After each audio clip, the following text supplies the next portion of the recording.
Pemirsa, 2 hari pasca Lebaran, arus lalu lintas di jalur selatan Lingkar Gentong, Tasikmalaya, Jawa Barat ramai di kedua arahnya. Peningkatan volume kendaraan terus terjadi hingga puncak arus balik. Lonjakan peningkatan kendaraan didominasi oleh pemudik yang hendak kembali ke Jakarta. Peningkatan kendaraan di Lingkar Gentong diprediksi akan terjadi mulai sore hingga malam hari nanti. Untuk mengantisipasi terjadinya kemacetan, pihak kepolisian akan melakukan sejumlah skema rekayasa lalu lintas, di antaranya sistem buka tutup jalur dan sistem one way dari arah Tasikmalaya menuju arah Garut.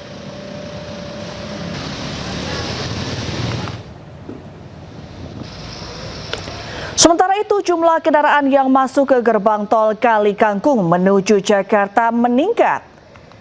Sebanyak 20.000 kendaraan tercatat melintas masuk gerbang tol Kali Kangkung dari arah Semarang, Solo menuju Kendal, Jakarta. Untuk mengantisipasi lonjakan kendaraan, rekayasa lalu lintas one way akan diterapkan mulai dari KM 414 Kali Kangkung hingga KM 70 gerbang tol Cikatama. Peningkatan volume kendaraan sudah terjadi di sejumlah titik arus balik Lebaran, dan kami sudah terhubung dengan Kabak Ops Korlantas Polri, Kombes Pol Aris Syahbudin. Selamat sore Pak Aris, apa kabar? Selamat sore Mbak Reni, kabarnya baik. Ya, terima kasih sudah bergabung dengan Ayo Sore Pak Aris. Pak Aris, ini kan sudah terjadi lonjakan arus lalu lintas. Kapan nih Pak kira-kira terjadi puncak arus balik? Dan apa saja antisipasi yang akan dilakukan oleh Korlantas? Baik, terima kasih Mbak Reni. Kita sampaikan bahwa berdasarkan hasil simulasi kita dengan stakeholder terkait, bahwa kita akan sudah memprediksi bahwa mulai sore ini, kemudian di tanggal 24 menjadi puncak arus balik pertama yang akan terjadi di masa mudik Lebaran tahun ini. Untuk mengantisipasi itu, kita lihat dari hitungan-hitungan counting yang ada, di mana untuk perbandingan kendaraan yang mengarah ke timur maupun dibanding kendaraan yang mengarah ke barat atau ke Jakarta, khususnya di ruas tol Cipali itu sudah berbanding 1:3. Makanya mulai tadi sore pukul 16.00 khusus untuk kendaraan di jalur Trans Jawa, kita melaksanakan kegiatan one way lokal sepenggal dari mulai kilometer 263 Brebes Barat sampai dengan Cikatama. Dan ini kita lakukan untuk mengantisipasi meningkatnya arus kendaraan, khususnya dari timur, dari Kali Kangkung, dari Solo yang sudah tergambar pada traffic counting yang ada sudah mulai melakukan peningkatan. Untuk mengantisipasi kepadatan di ruas tol Jakarta Cikampek dari kilometer 0 sampai 70, mulai tadi pagi juga kita sudah mengoperasionalkan secara penuh ruas tol Jakarta Cikampek jalur selatan. Ini diharapkan masyarakat atau pemudik yang berjalan dari arah Bandung, dari arah Garut, dari Tasik, itu bisa melalui pintu tol Sadang yang masuk ke jalur tol fungsional, nanti akan tembus langsung ke tol Setu atau di Jor 2. Ini tujuannya adalah untuk memecah kepadatan di tol Cikampek, terutama pertemuan pada ruas jalur di kilometer 66. Sementara di ruas tol lainnya juga tadi ada kita lakukan rekayasa berupa one way lokal, terutama di jalur Bocimi dari mulai Parung Kuda sampai dengan Cibadak. Ini kita lakukan karena ruas tol fungsional dari Parung Kuda sampai dengan Karangtengah juga sudah penuh, dan antusiasme masyarakat itu bercampur dari yang kembali dari arus mudik maupun yang melaksanakan kegiatan wisata. Beberapa lokasi lainnya juga tadi terjadi kepadatan seperti di lokasi Anyer, di mana Polda Banten beserta jajarannya juga melaksanakan rekayasa berupa kegiatan one way secara berkala untuk mengantisipasi kepadatan, dan khusus tadi yang dibahas berkaitan dengan ruas dari mulai Bandung, Nagrek, Garut, dan Tasik, itu juga dilakukan kegiatan-kegiatan rekayasa berupa kegiatan one way sepenggal maupun penutupan sementara. Demikian Mbak Reni. Baik Pak Aris, berarti one way dan kontraflow sudah pasti akan diberlakukan malam hari ini, betul ya? Betul. Ya, apa saja pertimbangan pemberlakuannya Pak Aris? Pertimbangan yang jelas kita berdasarkan counting yang ada, real counting yang ada, bahwa khusus di Trans Jawa, kendaraan yang akan mengarah ke barat atau mengarah ke Jakarta itu sudah lebih tinggi jauh dibandingkan kendaraan yang mengarah ke timur. Sehingga untuk mengantisipasi kepadatan kita melaksanakan kegiatan one way tahap 1, yaitu dari mulai tadi 263 di Bulakamba atau Brebes Barat sampai dengan tol Cikatama. Kemudian dilanjutkan kegiatan kontraflow dari mulai kilometer 70 sampai dengan kilometer 47, itu nanti ada 2 lajur. Dan untuk kendaraan-kendaraan yang berlawanan atau ke arah timur itu nanti kita keluarkan pada ruas tol di kilometer 72 atau Cikopo dan melanjutkan perjalanannya melalui ruas tol arteri. Ini dilakukan untuk meningkatkan kapasitas jalan karena memang berdasarkan counting yang ada, memang apabila tidak kita lakukan rekayasa akan terjadi kepadatan dan akan terjadi stuck di beberapa titik yang kita khawatirkan akan terjadi penumpukan. Demikian. Baik, berarti sudah terjadi lonjakan hari ini ya Pak Aris. Titik-titik kepadatan mana saja yang harus diwaspadai oleh pemudik yang melakukan arus balik pada hari ini dan bagaimana antisipasinya Pak Aris? Yang paling favorit memang di kawasan Jakarta Cikampek sampai dengan Palimanan, ini menjadi salah satu titik krusial terutama untuk Trans Jawa, karena masyarakat yang sudah berangkat dari pagi mungkin dari Jawa Timur, Jawa Tengah dan sampai dengan titik ini sudah mengalami kelelahan. Ya, ini kemudian juga rest area juga cukup padat dan ini bisa menimbulkan kepadatan arus lalu lintas itu sendiri. Khusus dari Sumatera itu juga sama yang terjadi di sebelum masuk Bakahuni, diharapkan juga masyarakat yang berjalan mungkin dari Sumatera Barat, Sumatera Utara, dari Jambi itu akan mengalami titik kelelahan sebelum memasuki pelabuhan Bakahuni. Nah, ini menjadi salah satu titik-titik yang menjadi atensi kita untuk dilaksanakan kegiatan pengamanan untuk diberikan asistensi khusus. Ya, dan diberikan treatment khusus, seperti contoh biasanya masyarakat pada saat nanti lelah, terutama yang malam hari, mereka akan beristirahat di bahu-bahu jalan. Ini menjadi salah satu yang selain menghambat arus lalu lintas juga menimbulkan kerawanan di bidang rawan terjadinya kecelakaan. Ini kita lakukan patroli, kita lakukan penyapaan kepada mereka untuk dapat melanjutkan perjalanan atau keluar di rest area maupun di pintu-pintu tol terdekat. Demikian. Baik, rest area tadi Anda menyampaikan bahwa sudah cukup padat ya Pak Aris. Ada aturan khusus nggak untuk penggunaan rest area selama arus balik ini Pak Aris? Sebetulnya penggunaan rest area kan sudah jelas sebenarnya digunakan untuk istirahat secukupnya. Terutama apalagi di musim mudik ini kan jumlah antusiasmenya cukup padat, sementara kapasitas rest area ini tidak sebanding dengan kebutuhan masyarakat. Kami menyarankan bahwa apabila masyarakat karena keadaan tertentu kemudian petugas terpaksa menutup rest area tersebut karena memang kapasitas sudah tidak memenuhi, silakan keluar di pintu tol terdekat ya untuk melaksanakan istirahat atau memenuhi kebutuhannya di kota terdekat di pintu tol tersebut, dan baru setelah siap akan kembali lagi masuk ke dalam tol, dan itu tidak ada penambahan biaya Mbak Reni. Jadi ini yang kadang-kadang masyarakat agak, wah kalau saya keluar dulu nanti biaya tolnya akan menambah. Enggak ini. Dan kedua, untuk menghindarinya bahwa akan terjadi puncak kepadatan itu di hari ini tanggal 23, kemudian besok puncaknya di tanggal 24 dan di tanggal 28 dan 29. Ini diharapkan juga masyarakat untuk menghindari kepadatan pada hari-hari yang memang diprediksi akan terjadi puncak arus balik, bisa menghindari perjalanan pada hari-hari tersebut. Ya, manfaatkan kegiatan WFA yang memang diberikan pemerintah untuk bisa mengatur waktu perjalanan. Demikian Mbak Reni.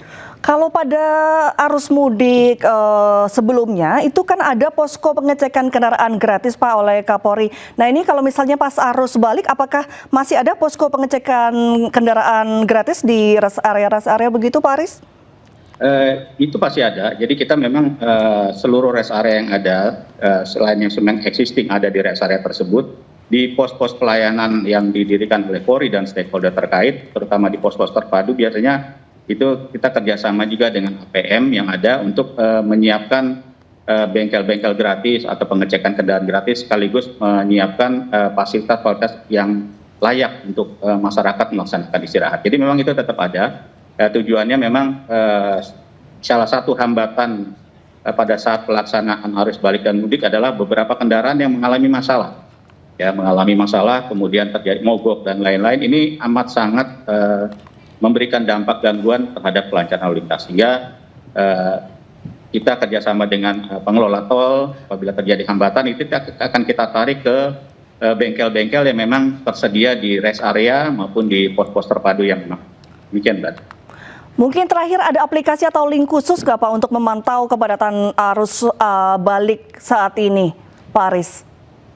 Jadi yang paling mungkin aplikasi dari Jasa Marga Travel itu sudah cukup sangat membantu, utamanya untuk masyarakat yang akan memanfaatkan jalur Trans Jawa untuk pelaksanaan arus balik maupun arus mudik. Ya, kemudian juga kita sudah kerjasama dengan Google. Di situ ya setiap kali kita melaksanakan kegiatan rekayasa dalam waktu tidak terlalu lama, Google akan menyesuaikan dengan kegiatan rekayasa yang kita lakukan. Seperti contoh untuk masyarakat yang dari arah Bandung menuju Jakarta itu akan sudah diarahkan menuju tol fungsional Japek 2 Selatan, yaitu silakan memantau aplikasi-aplikasi yang ada seperti punya Jasa Marga tadi, atau bisa memantau mungkin media sosial yang resmi ya seperti NTMC, kemudian media-media sosial lainnya yang dimiliki oleh pemerintah untuk membantu masyarakat untuk mengetahui rekayasa lalu lintas maupun perkembangan. Baik, terima kasih Pak Aris atas informasi dan juga imbauannya. Kita doakan bersama semoga arus balik kali ini bisa berjalan dengan aman dan juga lancar. Selamat sore dan semoga sehat selalu Pak Aris. Selamat sore, Mbak Rik.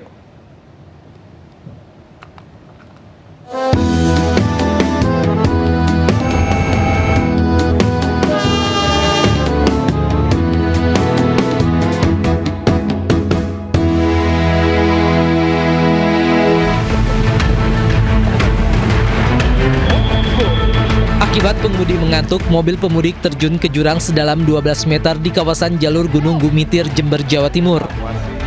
Kecelakaan terjadi saat mobil yang melaju dari arah Lumajang ke Banyuwangi melewati tikungan tajam. Penumpang mobil yang terdiri dari suami, istri, dan 3 anaknya selamat. 5 pemudik asal Tangerang dan Jakarta menjadi korban penipuan Biro Perjalanan atau travel. Mereka diturunkan di SPBU di kawasan Pondokopi, Durensawit, Jakarta Timur setelah membayar Rp350.000 untuk ongkos travel ke daerah Jawa Tengah.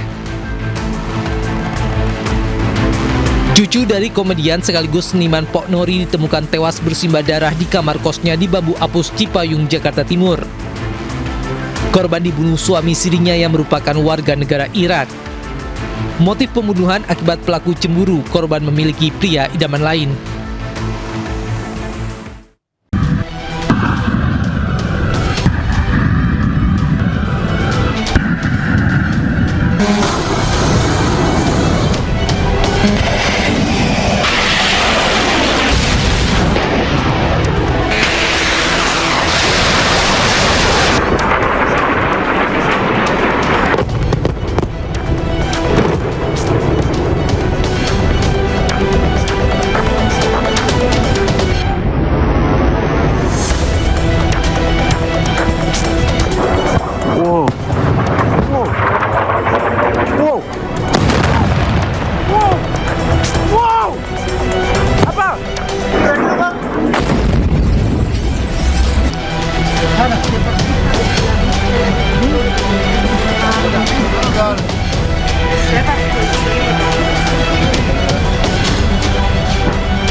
Also das ist das, was der Kontakt war, aber jetzt der andere Tag, das ist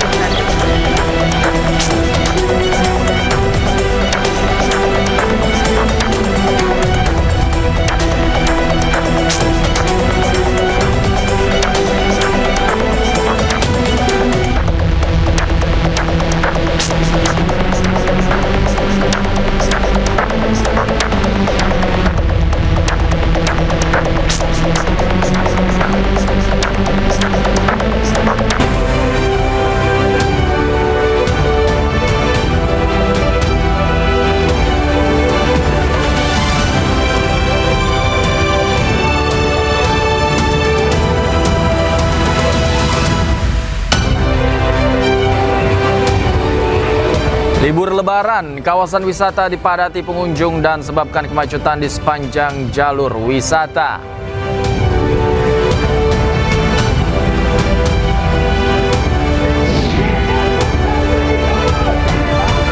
Tolak perang, warga Israel tuntut Benyamin Netanyahu mundur dan diadili atas kejahatan perang di Gaza dan Iran.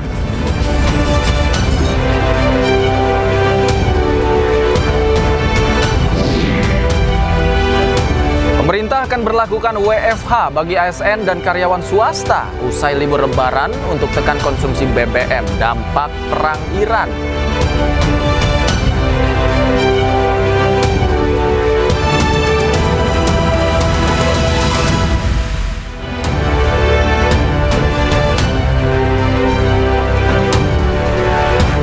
Halo, selamat sore pemirsa, demikian tadi berita pilihan iNews sore hari ini bersama saya Davi Pratama. Pemirsa, kita awali iNews sore dengan informasi Iran siap tutup Selat Hormuz secara total usai Presiden Amerika Donald Trump memberikan ancaman. Hal itu dilakukan usai Presiden Trump beri ultimatum 48 jam kepada Iran untuk membuka Selat Hormuz atau pembangkit listrik mereka dihancurkan.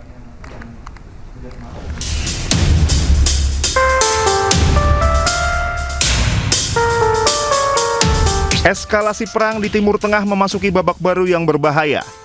Amerika Serikat dan Iran kini saling melempar ancaman untuk menyerang infrastruktur sipil vital. Ketegangan ini memicu kekhawatiran global akan terjadinya kejahatan perang besar-besaran.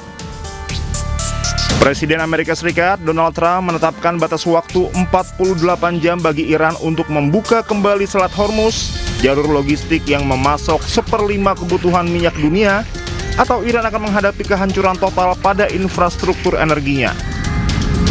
Iran tidak tinggal diam. Ebrahim Zolfagari, juru bicara Markas Pusat Militer Iran, mengatakan jika pembangkit listrik mereka diserang, infrastruktur vital di seluruh kawasan Teluk termasuk fasilitas energi dan desalinasi air minum yang krusial bagi negara-negara Teluk akan menjadi target yang sah dan akan dihancurkan secara permanen. لیکن در صورت عملی شدن تهدیدات آمریکا در خصوص نیروگاه‌های ایران بلافاصله اقدامات تنبیهی انجام خواهد شد. 1. تنگه هرمز به طور کامل بسته می شود و تا نیروگاه‌های تخریب شده ما بازسازی نشوند این تنگه باز نخواهد شد. 2. همه نیروگاه‌های برق، زیرساخت‌های انرژی و فناوری اطلاعات رژیم صهیونیستی به طور گسترده هدف قرار خواهند گرفت. 3. همه شرکت‌های مشابه در منطقه که سهامدار آمریکایی دارند به طور کامل تخریب خواهند شد. 4. نیروگاه‌های برق کشورهای منطقه که میزبان پایگاه آمریکا هستند هدف مشروع خواهند بود. Iran juga menyatakan Selat Hormuz yang krusial bagi ekspor minyak dan komoditas lainnya akan ditutup sepenuhnya jika Amerika Serikat benar-benar menjalankan ancaman Presiden Donald Trump untuk menyerang pembangkit listrik mereka.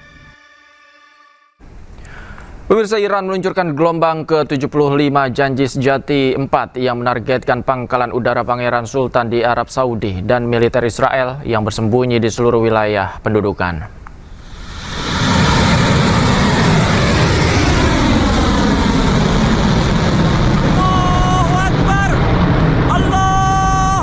Korps Garda Revolusi Islam Iran mengumumkan serangan tersebut dilakukan berdasarkan intelijen operasional untuk menekan pasukan Israel secara terus-menerus. Sementara pangkalan udara Pangeran Sultan di Al-Kharj, Arab Saudi sebagai salah satu pusat utama pengerahan pasukan Amerika menjadi sasaran rudal balistik Iran. Operasi tersebut dilakukan sebagai penghormatan kepada juru bicara Korps Garda Revolusi Islam Iran Ali Muhammad Maini dan Menteri Intelijen Ismail Khatib.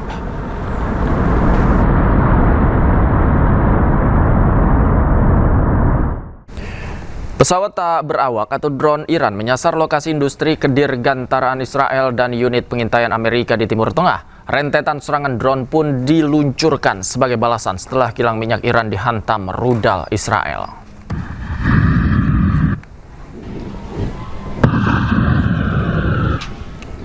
Militer Iran mengumumkan bahwa mereka telah meluncurkan serangan menggunakan pesawat tak berawak.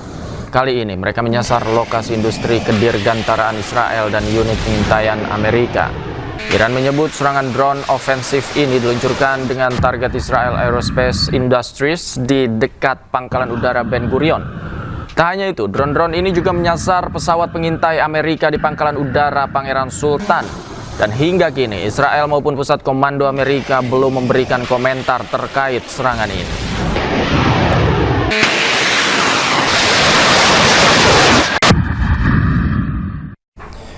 Tak hanya menyasar pesawat militer, perang antara Amerika Serikat, Israel, dan Iran juga menyasar lokasi strategis. Kali ini, Iran menggempur kota Dimona, lokasi fasilitas nuklir milik Israel.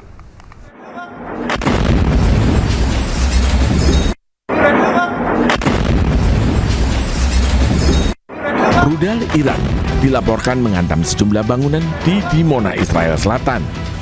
Selain rumah warga, serangan ini menghantam sejumlah fasilitas nuklir Israel. Sebuah bangunan tempat tinggal di Dimona, Israel Selatan, sedikitnya 70 orang terluka dalam serangan ini. Sejumlah bangunan mengalami kerusakan parah, begitu pula dengan kendaraan yang terparkir di sekitar lokasi terdampak. Tim darurat segera merespon untuk membantu warga dan mengamankan area tersebut. Televisi pemerintah Iran melaporkan bahwa pasukan rudal Iran menargetkan Dimona sebagai tanggapan atas serangan musuh terhadap fasilitas nuklir Natanz.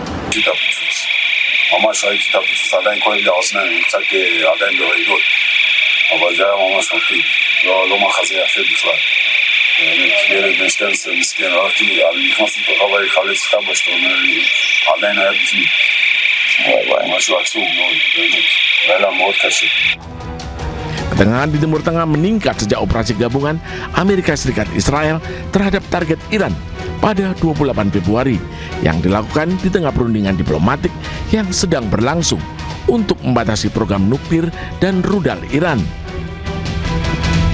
Teheran menanggapi dengan serangan terhadap posisi militer Israel dan Amerika Serikat dengan ledakan dilaporkan terjadi di berbagai negara Teluk.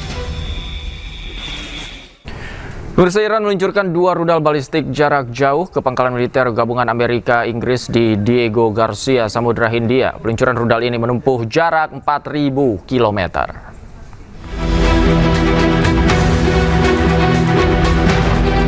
Usai Inggris mengizinkan Amerika Serikat memakai pangkalan udara militernya, Iran meluncurkan 2 rudal balistik jarak jauh ke pangkalan Inggris di Diego Garcia, Samudra Hindia.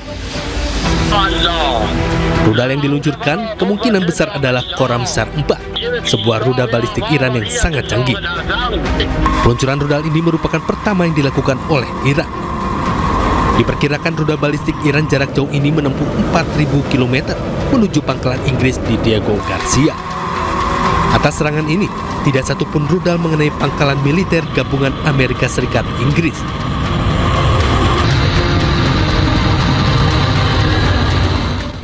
Pemirsa, peluncuran rudal Iran jarak jauh dilakukan pertama kalinya oleh militer Iran dengan jarak tempuh rudal ke pangkalan militer gabungan Amerika dan Inggris menempuh jarak 4.000 km.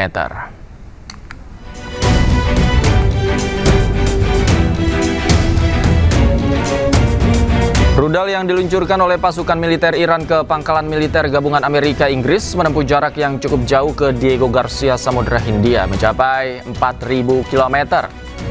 Operasi peluncuran rudal balistik ini dilakukan pertama kali oleh militer Iran.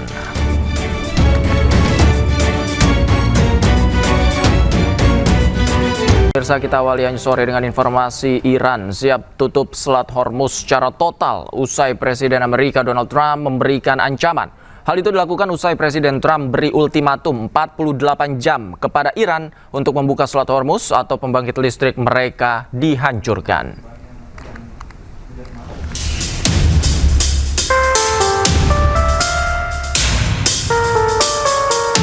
Eskalasi perang di Timur Tengah memasuki babak baru yang berbahaya. Amerika Serikat dan Iran kini saling melempar ancaman untuk menyerang infrastruktur sipil vital. Ketegangan ini memicu kekhawatiran global akan terjadinya kejahatan perang besar-besaran.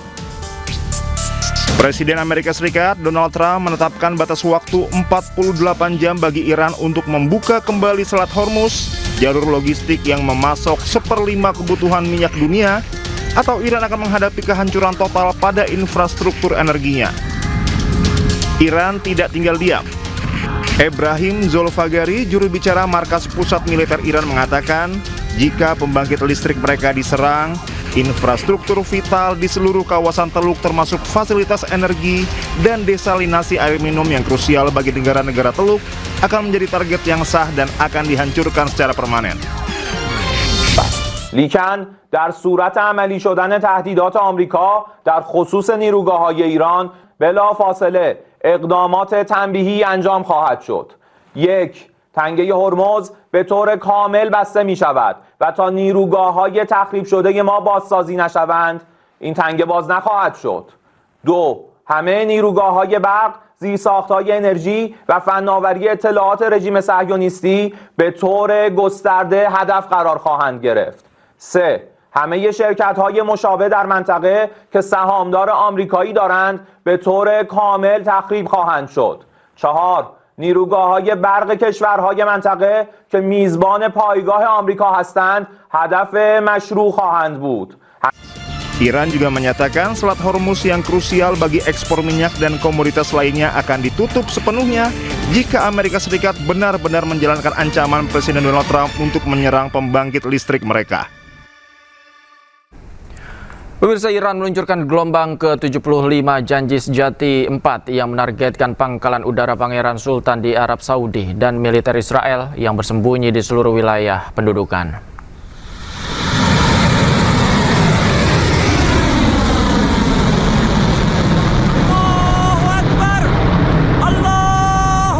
Korps Garda Revolusi Islam Iran mengumumkan serangan tersebut dilakukan berdasarkan intelijen operasional untuk menekan pasukan Israel secara terus-menerus. Sementara pangkalan udara Pangeran Sultan di Al-Kharj, Arab Saudi sebagai salah satu pusat utama pengerahan pasukan Amerika menjadi sasaran rudal balistik Iran. Operasi tersebut dilakukan sebagai penghormatan kepada juru bicara Korps Garda Revolusi Islam Iran Ali Muhammad Maini dan Menteri Intelijen Ismail Khatib.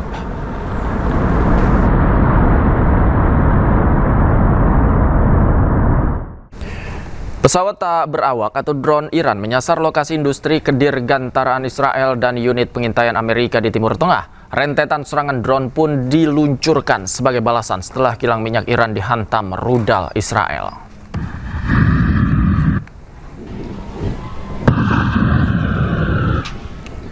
Militer Iran mengumumkan bahwa mereka telah meluncurkan serangan menggunakan pesawat tak berawak.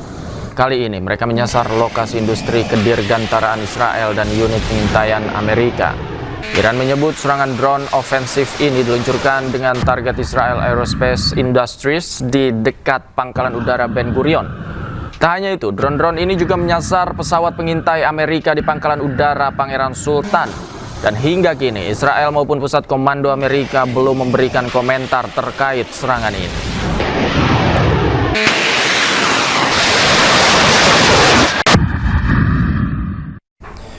Tak hanya menyasar pesawat militer, perang antara Amerika Serikat, Israel, dan Iran juga menyasar lokasi strategis. Kali ini, Iran menggempur kota Dimona, lokasi fasilitas nuklir milik Israel.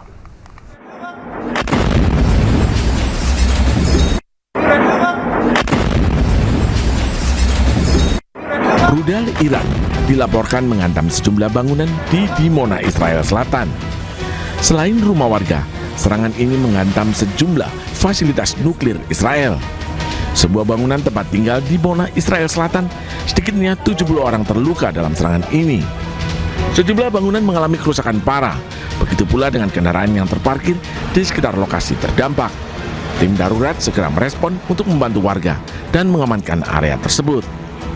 Televisi pemerintah Iran melaporkan bahwa pasukan rudal Iran menargetkan Dimona sebagai tanggapan atas serangan musuh terhadap fasilitas nuklir Natanz.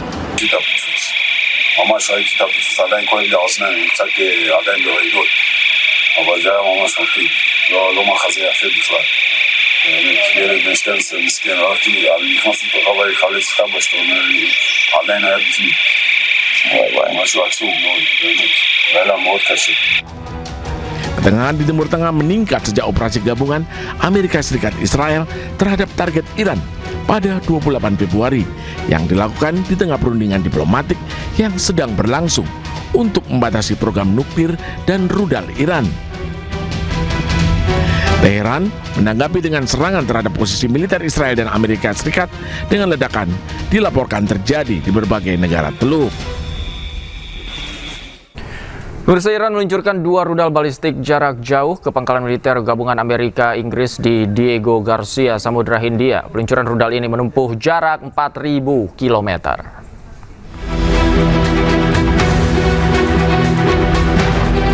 Usai Inggris mengizinkan Amerika Serikat memakai pangkalan udara militernya, Iran meluncurkan 2 rudal balistik jarak jauh ke pangkalan Inggris di Diego Garcia, Samudra Hindia.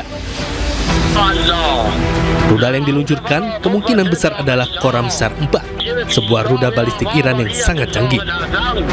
Peluncuran rudal ini merupakan pertama yang dilakukan oleh Iran.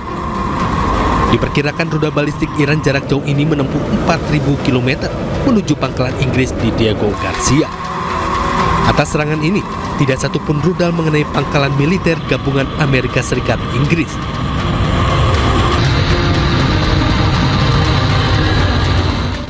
Pemirsa, peluncuran rudal Iran jarak jauh dilakukan pertama kalinya oleh militer Iran dengan jarak tempuh rudal ke pangkalan militer gabungan Amerika dan Inggris menempuh jarak 4.000 km.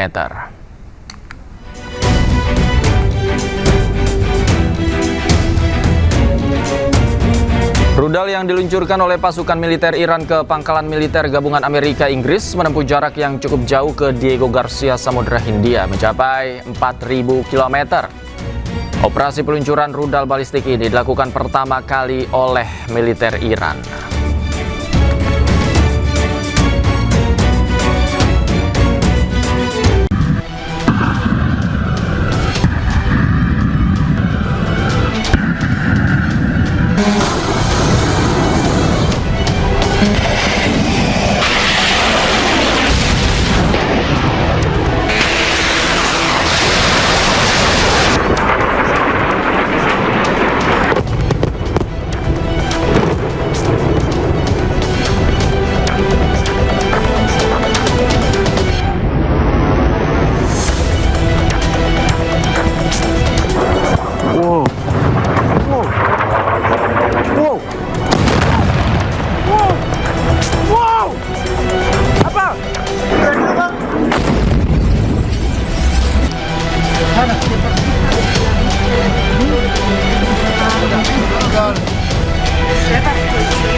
Also das ist das, was der Bundestag gesagt hat, aber jetzt der andere Teil, das ist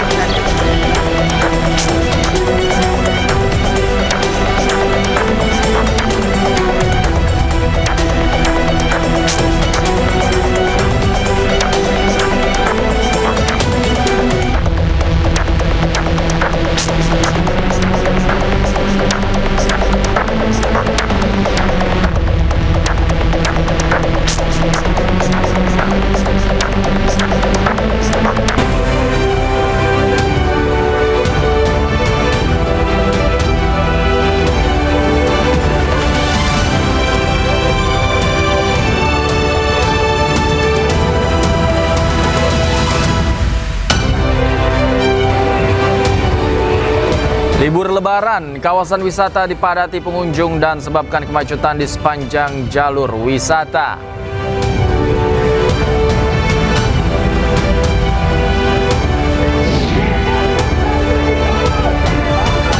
Tolak perang warga Israel tuntut Benyamin Netanyahu mundur dan diadili atas kejahatan perang di Gaza dan Iran.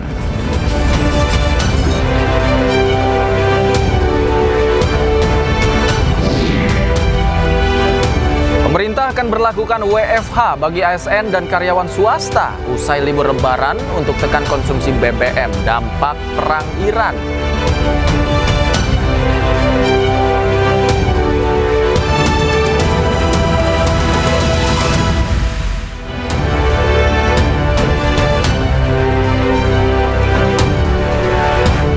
Halo, selamat sore pemirsa, demikian tadi berita pilihan iNews. Pemirsa, Iran meluncurkan gelombang ke-75 janji sejati 4 yang menargetkan pangkalan udara Pangeran Sultan di Arab Saudi dan militer Israel yang bersembunyi di seluruh wilayah pendudukan.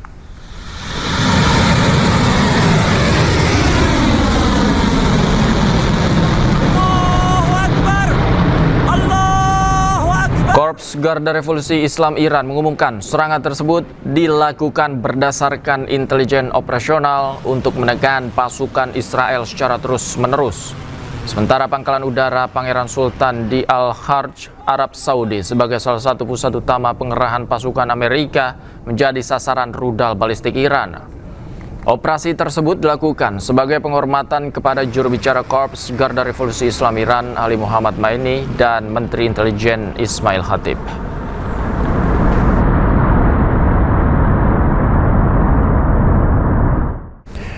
Pesawat tak berawak atau drone Iran menyasar lokasi industri kedirgantaraan Israel dan unit pengintaian Amerika di Timur Tengah. Rentetan serangan drone pun diluncurkan sebagai balasan setelah kilang minyak Iran dihantam rudal Israel.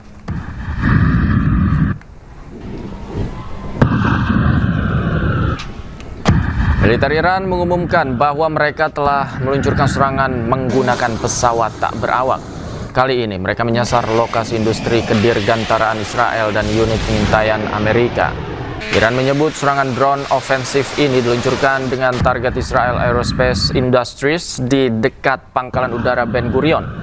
Tak hanya itu, drone-drone ini juga menyasar pesawat pengintai Amerika di pangkalan udara Pangeran Sultan. Dan hingga kini, Israel maupun pusat komando Amerika belum memberikan komentar terkait serangan ini.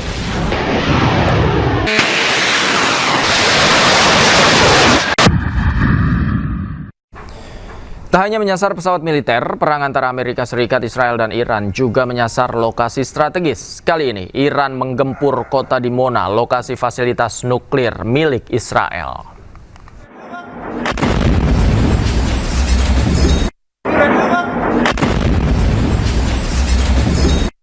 Rudal Iran dilaporkan menghantam sejumlah bangunan di Dimona, Israel Selatan. Selain rumah warga, serangan ini menghantam sejumlah fasilitas nuklir Israel. Sebuah bangunan tempat tinggal di Dimona, Israel Selatan, sedikitnya 70 orang terluka dalam serangan ini. Sejumlah bangunan mengalami kerusakan parah, begitu pula dengan kendaraan yang terparkir di sekitar lokasi terdampak. Tim darurat segera merespon untuk membantu warga dan mengamankan area tersebut. Televisi pemerintah Iran melaporkan bahwa pasukan rudal Iran menargetkan Dimona sebagai tanggapan atas serangan musuh terhadap fasilitas nuklir Natanz.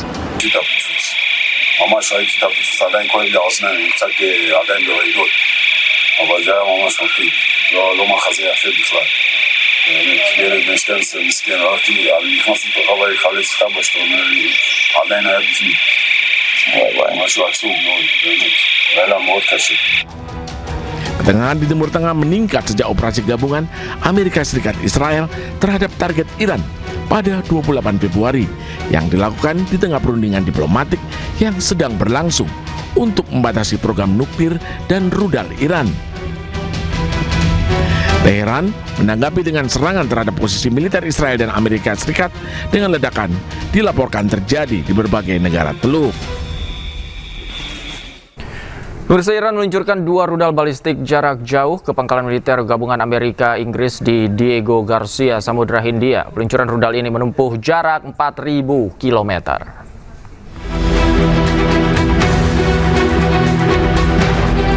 Usai Inggris mengizinkan Amerika Serikat memakai pangkalan udara militernya, Iran meluncurkan 2 rudal balistik jarak jauh ke pangkalan Inggris di Diego Garcia, Samudra Hindia.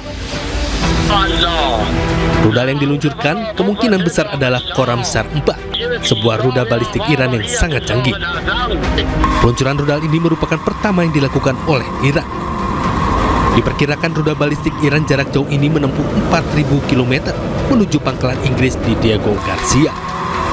Atas serangan ini, tidak satupun rudal mengenai pangkalan militer gabungan Amerika Serikat Inggris.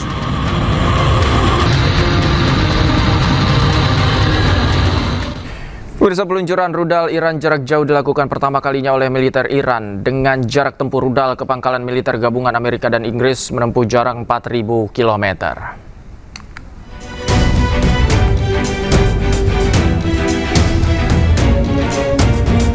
Rudal yang diluncurkan oleh pasukan militer Iran ke pangkalan militer gabungan Amerika Inggris menempuh jarak yang cukup jauh ke Diego Garcia, Samudra Hindia, mencapai 4.000 km. Operasi peluncuran rudal balistik ini dilakukan pertama kali oleh militer Iran.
Also das ist das, was der Iran war, aber jetzt sehen wir ganz andere Farben. Das ist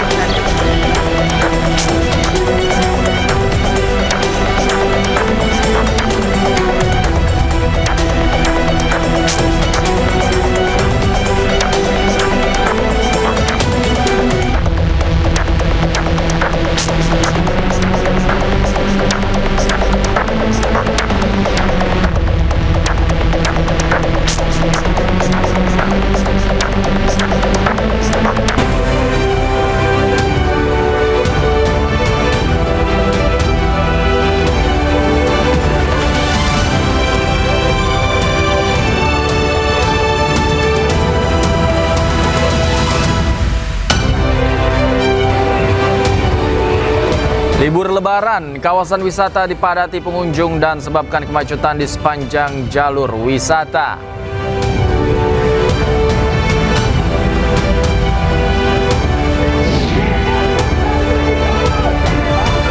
Tolak perang warga Israel tuntut Benyamin Netanyahu mundur dan diadili atas kejahatan perang di Gaza dan Iran.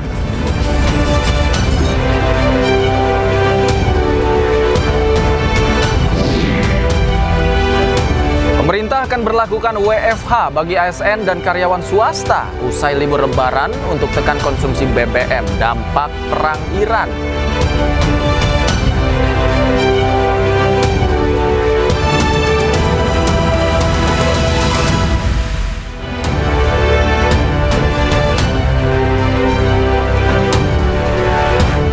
Halo, selamat sore pemirsa, demikian tadi berita pilihan iNews sore hari ini bersama saya Davi Pratama. Sementara itu pemirsa, selain menyerang Iran, Israel juga menghancurkan jembatan Sungai Litani dan ratakan desa di Lebanon. Pola penghancuran yang dilakukan di Lebanon serupa dengan yang dilakukan Israel di Gaza.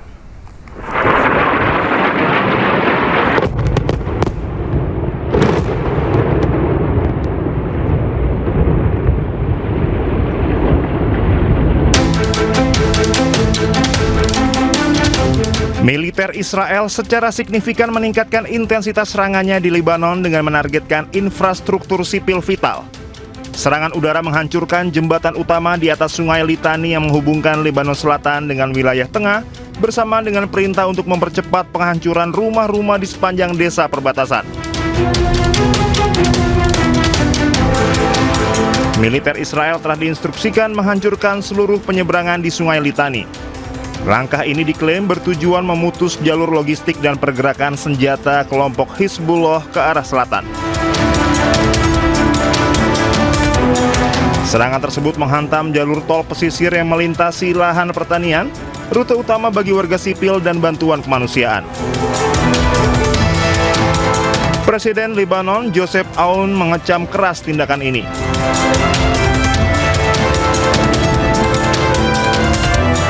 Selain infrastruktur jalan, Israel juga mempercepat penghancuran rumah-rumah di desa.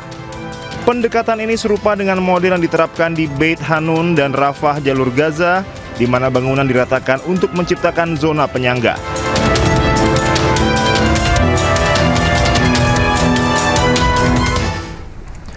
Pemirsa, serangan rudal balasan kembali menghantam wilayah utara Israel. Pecahan rudal yang diduga diluncurkan kelompok Hizbullah menghantam kawasan permukiman di Ma'alot dan melukai 9 orang.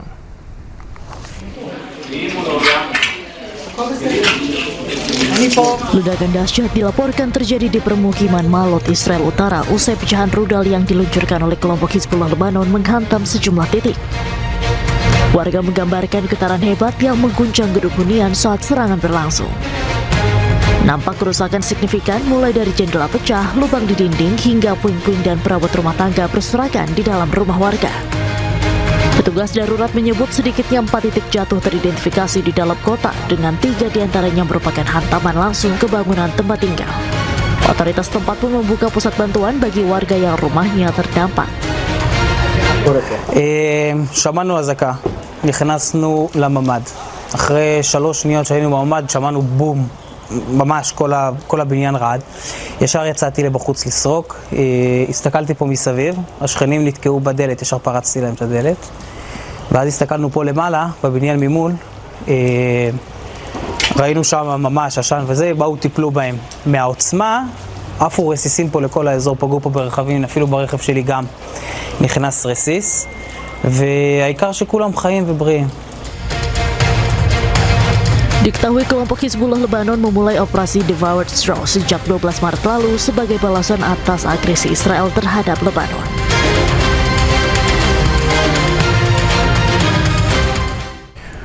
Sementara itu, sejumlah kendaraan warga Palestina terbakar di desa Jalut Nablus usai serangan pemukim ilegal Israel menyerang kawasan tersebut.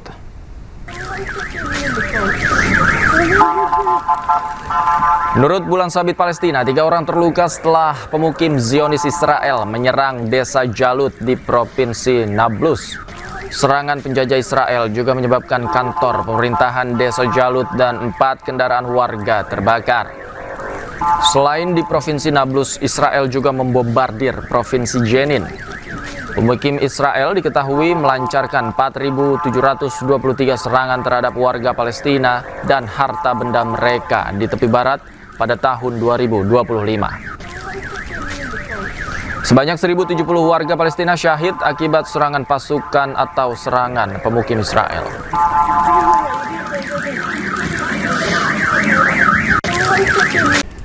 Kembali di Anyu Sore, pemirsa, setelah sempat diisukan telah meninggal dunia, Perdana Menteri Israel Benjamin Netanyahu kembali muncul di publik. Kali ini, Netanyahu mengecek lokasi terdampak serangan Iran di Dimona, Israel Selatan.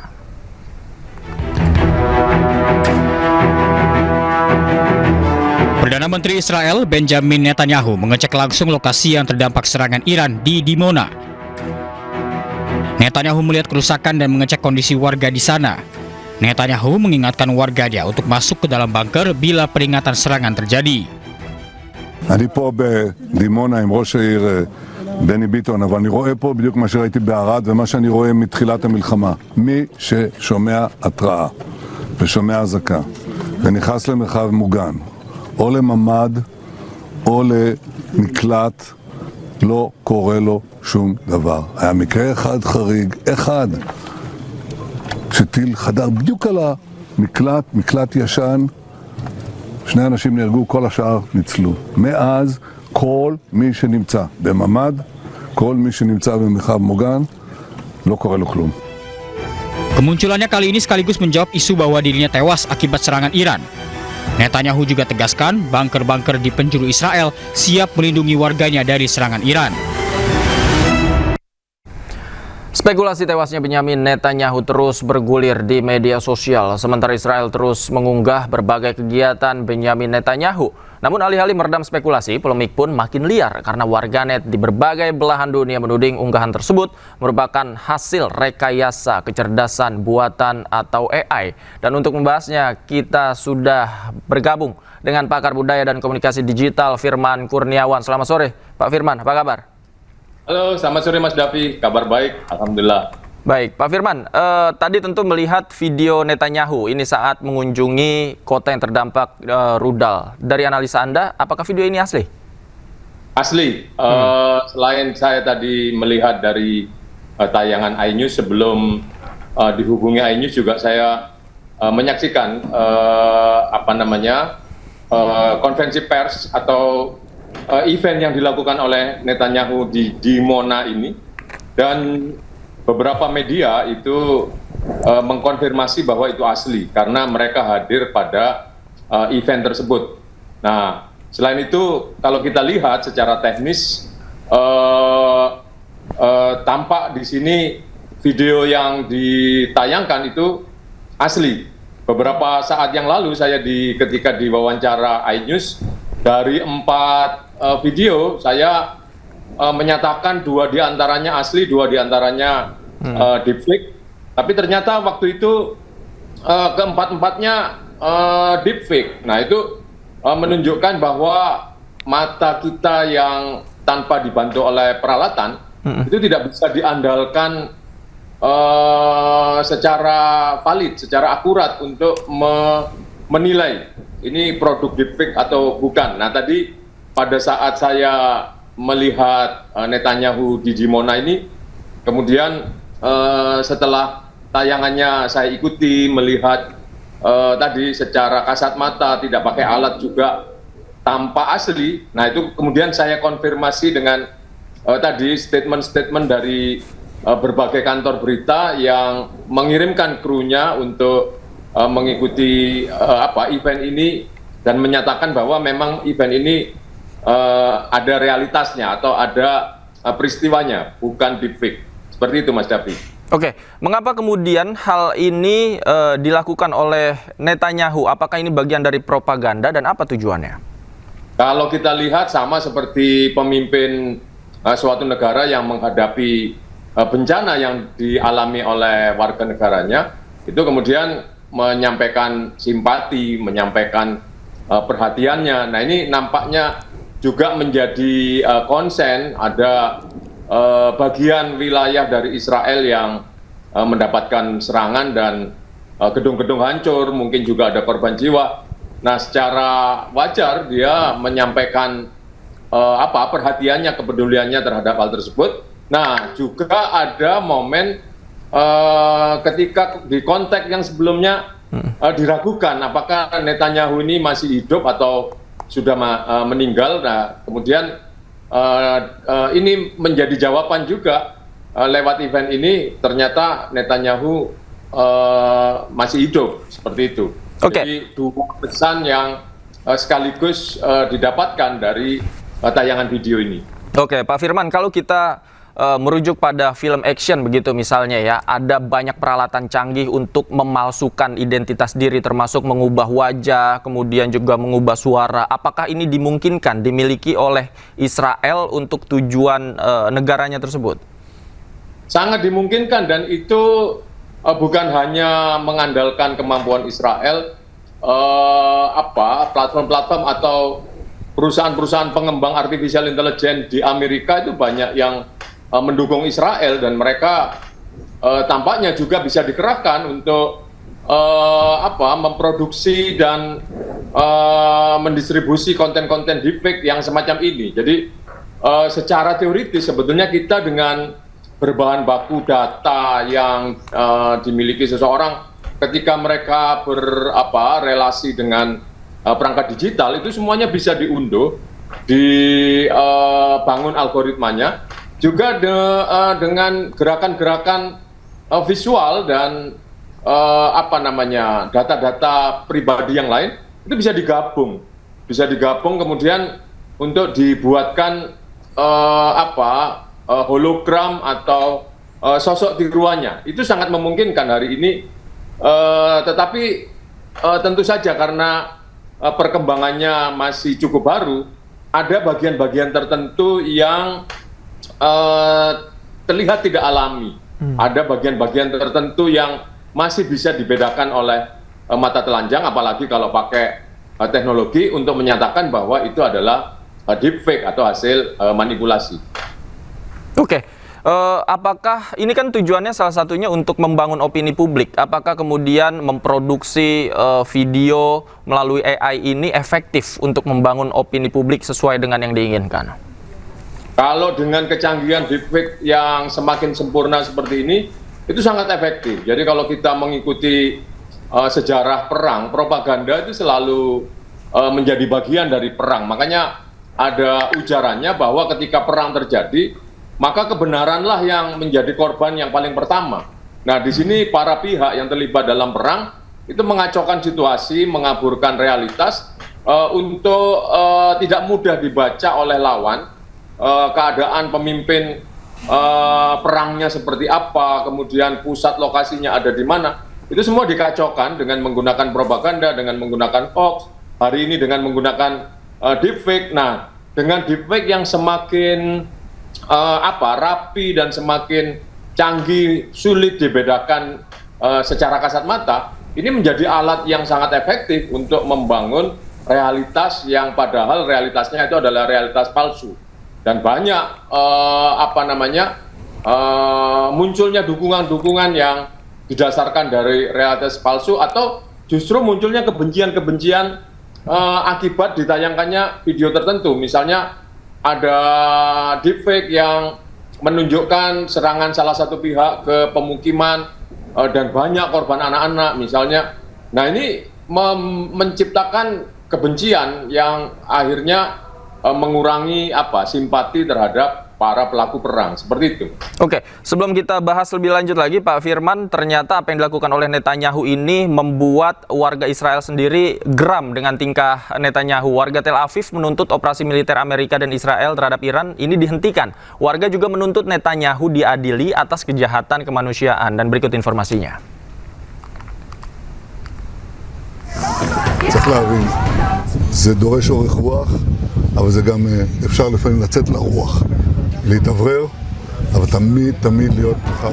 Selain membentangkan spanduk, para pengunjuk rasa juga menuntut Netanyahu segera diekstradisi ke Den Haag atas kejahatan perang.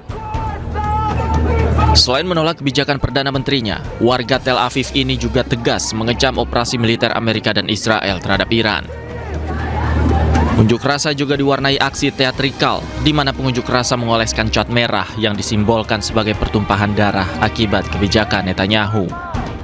Protesting because of the war that we are 22 days are still running to the shelter without any aim, because we understood that in the beginning our tyrant said that we are fighting against the Iranian regime, but 8 months ago he said that we are defeat them for generations, and 8 months later we are still running to the shelters because we are fighting against Iran. Unjuk rasa berjalan damai, sementara aparat keamanan menjaga ketat lokasi selama unjuk rasa berlangsung. Iya, itu dia Pak Firman. Ternyata apa yang dilakukan oleh Netanyahu ini tidak berdampak signifikan terhadap opini warganya sendiri. Bagaimana Anda melihat fenomena ini? Ya betul, dan ini bukan pertama kali sebetulnya sikap Netanyahu, keputusannya terhadap Palestina, juga hari ini serangan terhadap Iran. Demikian juga yang dialami oleh Donald Trump. Itu tidak sepenuhnya warga negara di masing-masing negara itu mendukung keputusan pemimpinnya. Jadi mereka yang mempunyai pemahaman tentang kemanusiaan dan sebagainya, perang ini adalah sebuah bentuk kejahatan, dan ketika itu benar-benar diputuskan oleh pemimpin negaranya, mereka marah, geram, dan merasa suatu tindakan yang tidak perlu. Terlebih ketika kalau kita lihat tadi pemukiman penduduk turut hancur di rudal oleh pihak lawan, ini kan sebetulnya mereka yang tidak memutuskan dan ikut perang terkena dampaknya. Ada yang meninggal, paling tidak kehidupan menjadi semakin sulit. Nah, ini kemudian sangat masuk akal ketika muncul penolakan terhadap perang dan menganggap pemimpinnya tidak membuat keputusan sesuai dengan keinginan rakyatnya. Seperti itu, Mas Davi. Oke, artinya perang ini sebenarnya tidak hanya perang secara langsung begitu ya, artinya perang di dunia media sosial, kemudian perang opini publik juga dilakukan oleh mereka, dan rata-rata yang mendominasi justru Amerika dan Israel. Menurut Anda seperti apa lalu lintas produksi konten AI di media sosial ini? Betul sekali, jadi selain perang ini unjuk kekuatan persenjataan dan strategi peperangan itu sendiri, perang ini adalah juga perang persepsi. Jadi bagaimana upaya tindakan, katakanlah yang dilakukan oleh Amerika dan Israel ini adalah agresi, penyerbuan terhadap Iran sebagai negara yang mempunyai kedaulatan, maka mereka berupaya supaya tindakan ini tidak dinilai oleh warganya sebagai sebuah kejahatan. Nah, karenanya mereka membutuhkan dukungan. Nah, antara lain dukungan itu kemudian dengan cara menciptakan realitas-realitas palsu, propaganda bahwa di Iran ada misalnya lumbung senjata atau mungkin pusat peluncuran nuklir yang membahayakan warga Amerika, Israel maupun bahkan seluruh dunia. Nah, sehingga patut untuk diserang. Nah, ini hal-hal yang semacam itu merupakan hal yang sering dilakukan sebagai upaya untuk memperoleh dukungan. Demikian juga dari pihak lawan, Iran juga bagaimana memperkuat perlawanan itu, kemudian menciptakan video-video keberhasilan penyerbuannya, video-video yang berhasil meluluhlantakkan wilayah lawan. Nah, ini untuk memperkuat solidaritas di antara pasukan Iran itu sendiri maupun warga negara untuk terus mendukung. Nah, tapi sayangnya tadi di antara tujuan-tujuan tersebut dilakukan dengan cara memanipulasi realitas, sehingga kita yang tidak ikut perang menjadi juga berada dalam ketidakpastian. Seperti apa sebetulnya keadaan di tengah perang itu? Oke, Pak Firman, kalau melihat dominasi Israel dan Amerika di media sosial, sebenarnya bagaimana yang dilakukan Iran untuk mengantisipasi, paling tidak mengimbangi perang di media sosial ini? Kalau kita lihat dari reaksi-reaksi yang ditunjukkan baik Israel maupun Iran dengan apa yang mereka tunjukkan lewat media sosialnya baik Israel maupun Amerika dengan hal yang ditunjukkan lewat media sosial Iran, bahwa Amerika dan Israel ini menganggap Iran sebagai negara yang tangguh dan tadi mampu menciptakan solidaritas di antara pasukan maupun warga negaranya.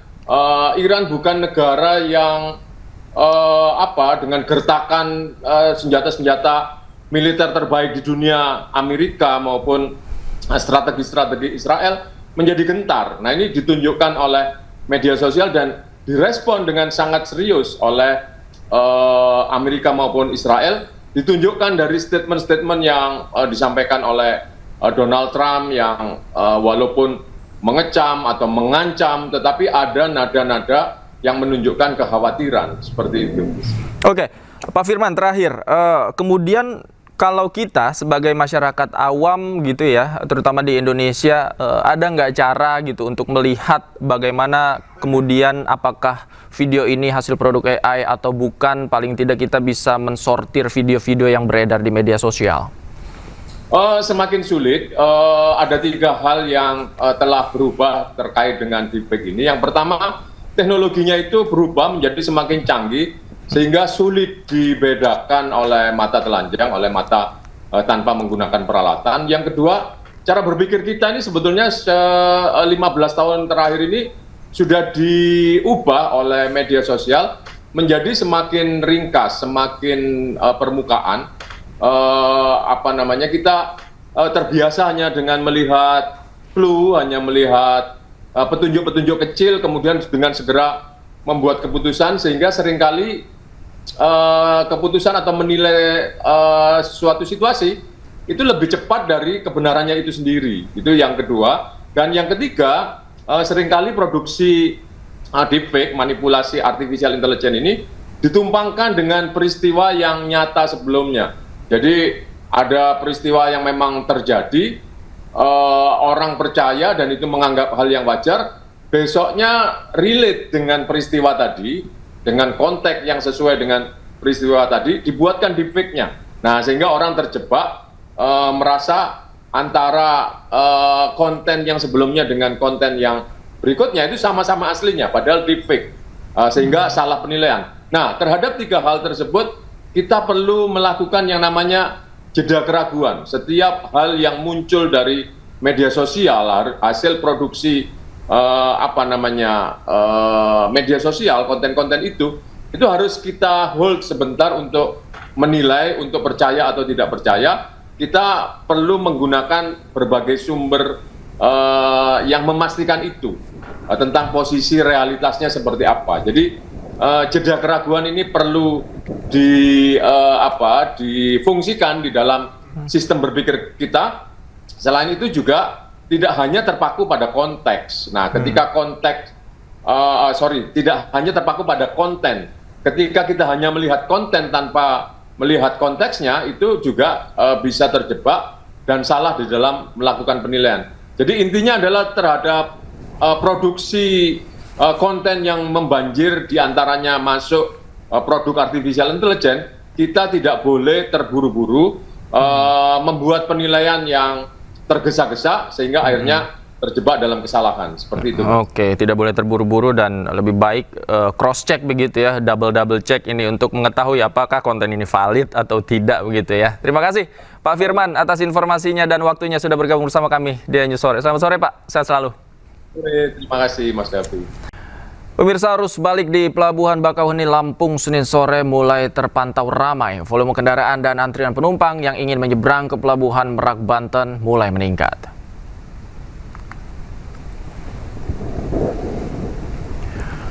Kantong-kantong parkir di dermaga eksekutif dan reguler Pelabuhan Bakauheni mulai padat antrian kendaraan pemudik dari Sumatera menuju Pulau Jawa.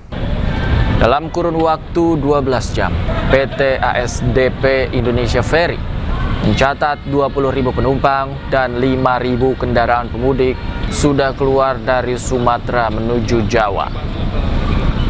Terdapat peningkatan 30% dibandingkan periode arus balik Lebaran pada tahun lalu.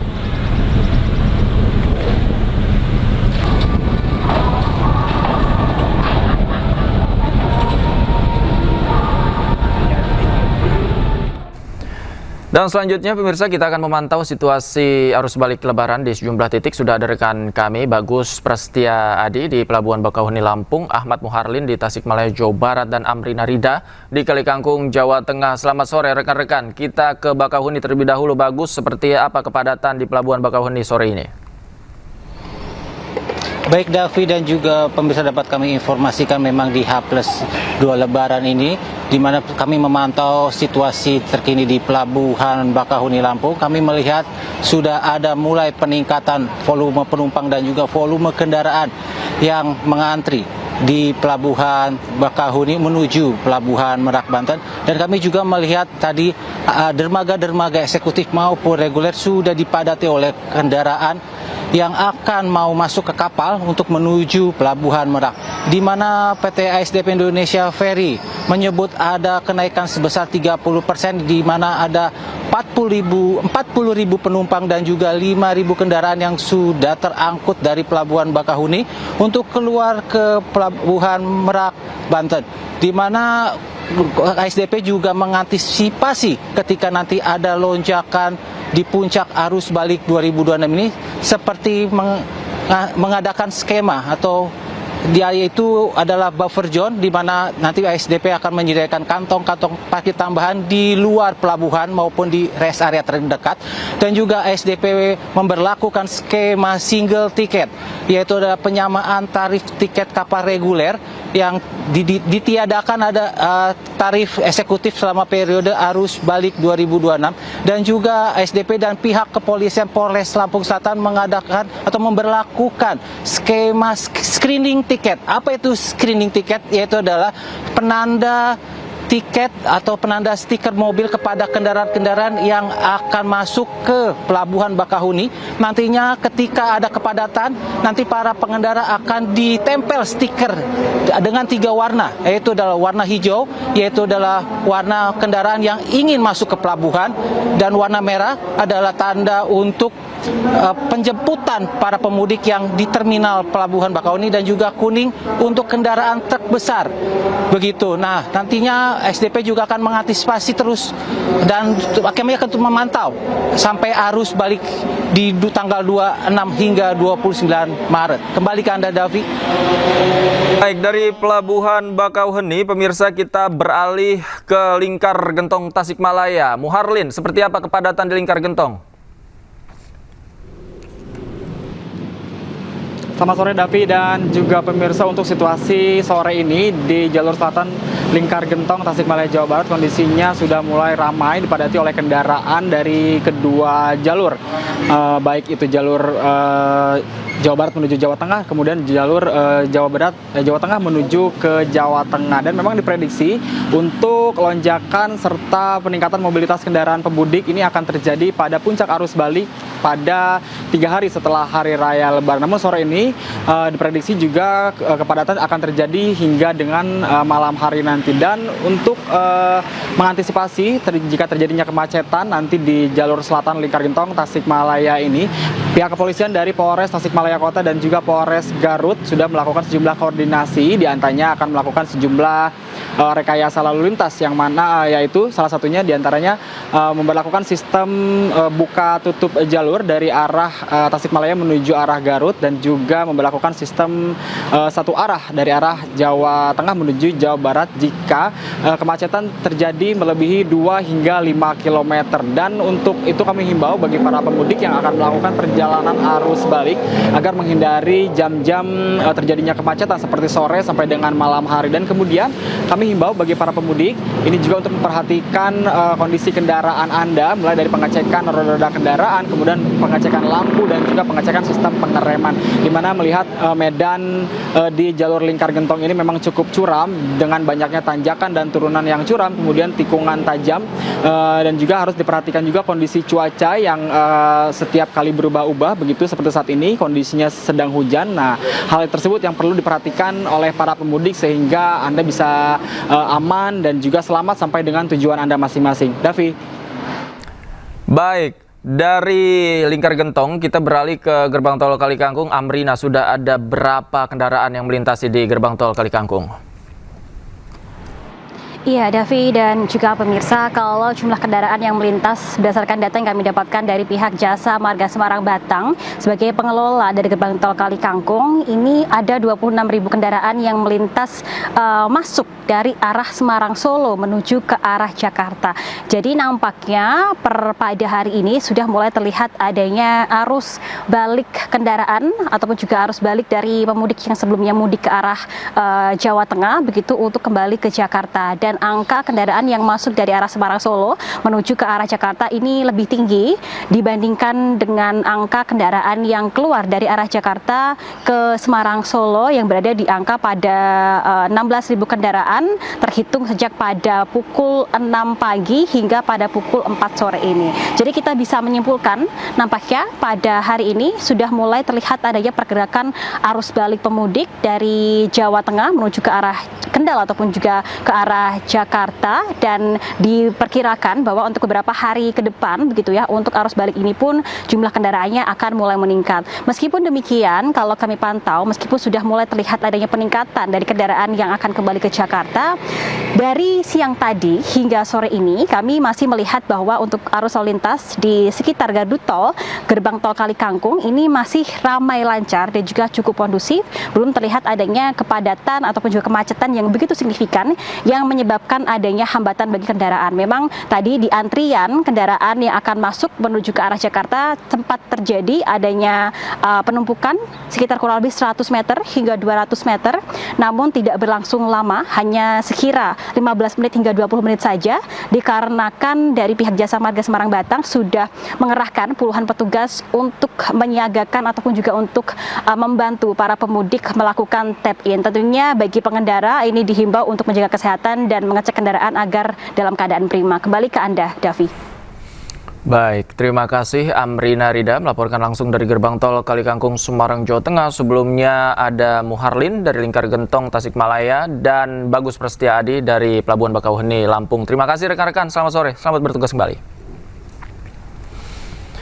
Pemirsa, hari ketiga libur Lebaran, lalu lintas di kawasan wisata Puncak Kabupaten Bogor, Jawa Barat semakin padat. Ribuan kendaraan harus antri dan mengular hingga lebih dari 3 km.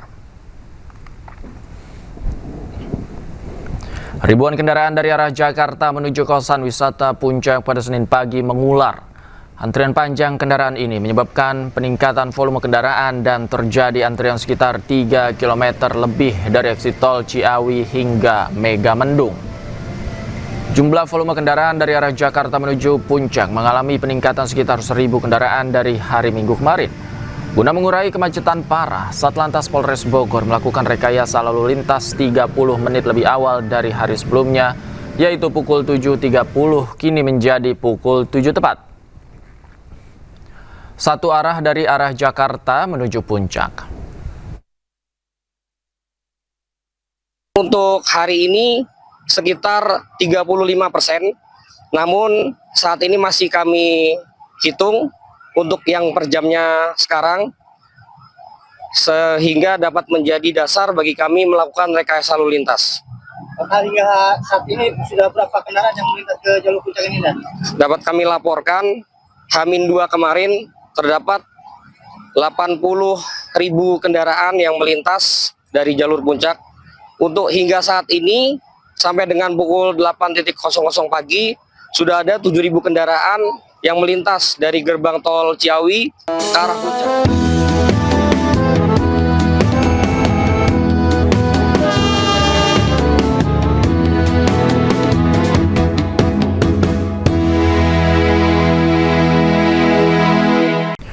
Pemirsa, kendaraan nyaris tidak bergerak di jalur wisata di Cilegon, Banten, padat. Kemacetan yang terjadi mengular hingga 3 km. Lalu lintas menuju kawasan pantai di Anyer maupun Carita masih dipadati wisatawan. Kepadatan didominasi kendaraan pribadi, sepeda motor, dan angkutan bus pariwisata. Wisatawan datang dari dalam maupun luar wilayah Jabodetabek. Kemacetan sepanjang kurang lebih 3 km membuat kendaraan nyaris tidak bergerak.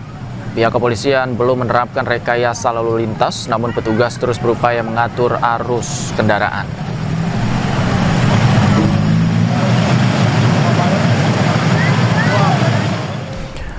Libur Lebaran, objek wisata Pantai Pangandaran, Jawa Barat diserbu ribuan wisatawan. Antrian kepadatan kendaraan wisatawan mengular sejak jalan raya menuju pantai hingga ke kantong parkir.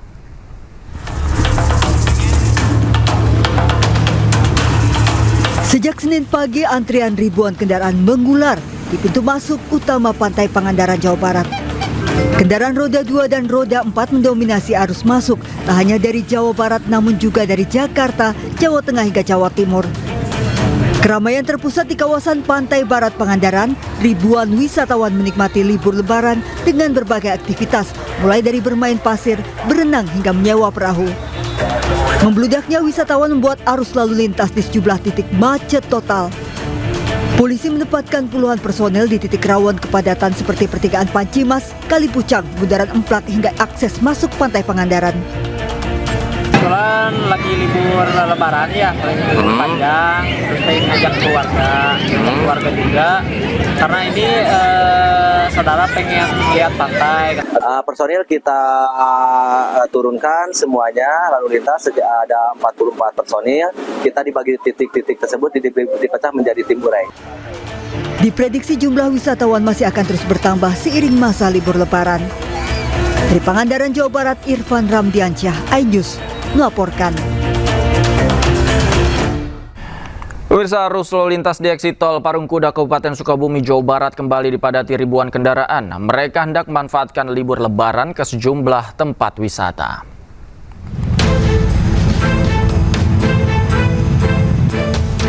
Kepadatan arus lalu lintas di eksit tol Parungkuda, Kabupaten Sukabumi, Jawa Barat kembali terjadi. Antrian kendaraan yang mengarah dari Jakarta dan sekitarnya terus memadati jalur arteri Parungkuda. Bahkan, antrian kendaraan mengular hingga gerbang tol Parungkuda.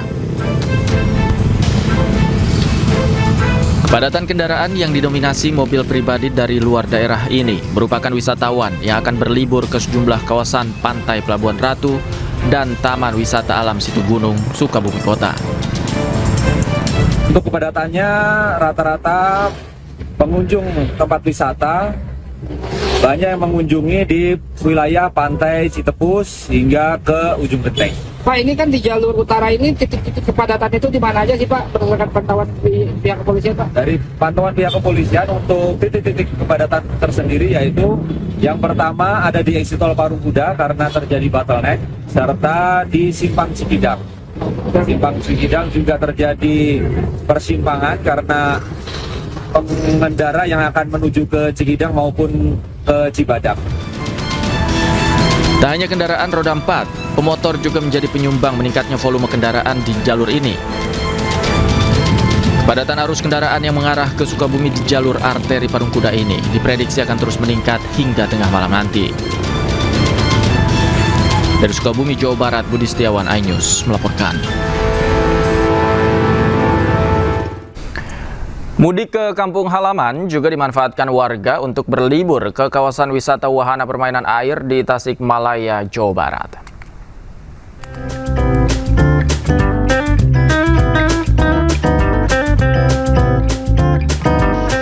Mudik seru ke kampung halaman makin seru saat bisa menyempatkan waktu mengajak keluarga berlibur bersama. Seperti warga yang mudik ke Tasikmalaya, Jawa Barat ini, memilih mengisi libur lebaran bersama keluarga, menikmati wahana permainan air Ampera. Wahana permainan air untuk segala usia ini punya fasilitas yang cukup lengkap, bahkan anak-anak pun bisa menikmati. Selain seluncuran air bertema kastil, pengunjung juga bisa merasakan berendam di kolam air hangat. Atau Anda yang ingin menikmati sensasi menegangkan, bisa mencoba kolam ombak dan kolam arus. Aku biasanya ke kolam arus, terus atau enggak nyobain perosotan di sini sih. Oh, kalau ombaknya juga nggak kalah seru. Oh iya, dari weekend biasa ada peningkatan. Peningkatan sudah mulai kapan Pak? Sejak mulai kapan? Kita baru buka hari ini 2 Syawal. Jadi kita peningkatannya juga hari ini. Biasanya puncaknya di 3 Syawal. Tak perlu khawatir, harga tiket wahana permainan air Ampera ini sangat terjangkau, Rp50.000. Anda dan keluarga bisa menikmati momen libur lebaran yang seru. Dari Kabupaten Tasikmalaya, Jawa Barat, Muharlin dan Pandu Priyo, iNews melaporkan. Pemirsa, 2 hari setelah Idul Fitri, arus lalu lintas di jalur arteri Pantura Cirebon, Jawa Barat sudah ramai oleh pemudik yang kembali ke Jakarta. Banyak pemudik kembali lebih awal untuk menghindari kemacetan. Ribuan pemudik motor dari arah Jawa Tengah menuju Jakarta mulai meningkat di persimpangan arteri Pantura Pleret Weru, Kabupaten Cirebon. Arus lalu lintas tersendat di sejumlah persimpangan, mulai dari Simpang Pemuda hingga Simpang 4 Palimanan. Pemudik mengaku kembali lebih awal ke Jakarta untuk menghindari kemacetan. Sebagian besar dari pemudik juga harus masuk kerja. Diperkirakan gelombang arus balik ini masih akan terus meningkat pada sore hingga malam nanti.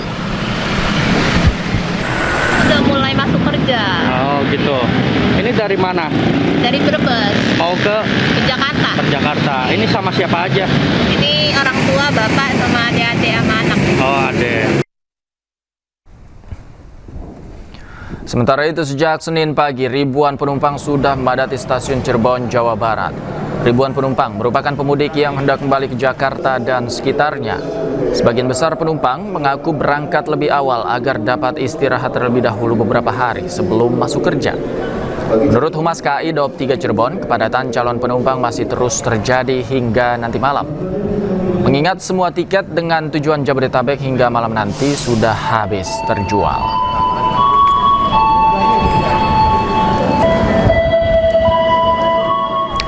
Pemirsa, kepadatan kendaraan terjadi di jalur wisata Cirebon Kuningan, tepatnya di exit tol Ciperna Barat, Kabupaten Cirebon, Jawa Barat. Rekayasa sistem buka tutup diberlakukan untuk mengurai kepadatan. Ribuan kendaraan terjebak kemacetan parah hingga 3 km di jalur wisata Cirebon Kuningan. Hari ketiga Lebaran, volume kendaraan terpantau tinggi menuju sejumlah pusat kuliner maupun objek wisata. Selain masih banyaknya pemudik yang melakukan perjalanan, kemacetan diperparah warga yang akan berwisata mengisi liburan Lebaran. Petugas bersama relawan berusaha mengurai kendaraan agar tidak terus menumpuk. Bahkan, Satlantas Polresta Cirebon sudah memberlakukan rekayasa arus dengan memutarkan kendaraan dari jalan baru agar tidak langsung lompat ke jalur Ciperna. Sedangkan di simpang pertemuan arus eksit tol Ciperna, petugas melakukan sistem buka tutup untuk memperpendek ekor antrian.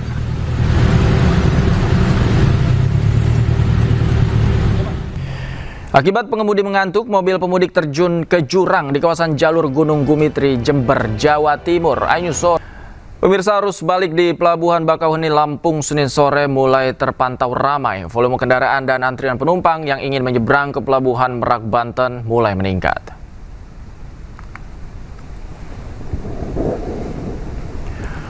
Kantong-kantong parkir di dermaga eksekutif dan reguler Pelabuhan Bakauheni mulai padat antrian kendaraan pemudik dari Sumatera menuju Pulau Jawa. Dalam kurun waktu 12 jam, PT ASDP Indonesia Ferry mencatat 20.000 penumpang dan 5.000 kendaraan pemudik sudah keluar dari Sumatera menuju Jawa. Terdapat peningkatan 30% dibandingkan periode arus balik Lebaran pada tahun lalu.